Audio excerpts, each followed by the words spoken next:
রোজা না রেখেও রোজাদারদের চেয়ে বেশি সওয়াব অর্জন করা সম্ভব। হযরত আনাস রাদিয়াল্লাহু তাআলা আনহু তিনি বলতেছেন, কুন্না মান নাবিয়্যি সাল্লাল্লাহু আলাইহি ওয়াসাল্লাম ফিস সাফার, কোনো এক সফরের মধ্যে আমরা নবীজির সাথে ছিলাম।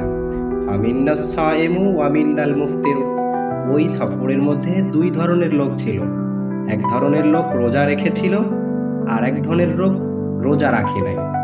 ফা নাযালনা মানজিলান ফি ইয়াউমিন হারিন, ওই সময় খুব গরম পড়তেছিল, তো আমরা একটু বিশ্রাম নেওয়ার জন্য নেমে পড়লাম। ফা সাকাতা সাওয়ামুনা, যারা রোজা রেখেছিল তারা বসে পড়লো, কোনো কাজ কাম করলো না। ওয়া কামাল মুফতিরুনা, আর যারা রোজা রাখে নাই, যারা রোজা ভেঙে ফেলেছিল তারা দাঁড়িয়ে গেল। ফাদরাবুল আবনিয়াতা, তারা তাঁবু টানালেন, বসার জন্য বিশ্রামের ব্যবস্থা করলেন। ওয়া সাকাউর রিকাবা, এবং পশুপালনগুলোকে তারা পানি পান করালেন। নানান ধরনের কাজ তারা করলেন।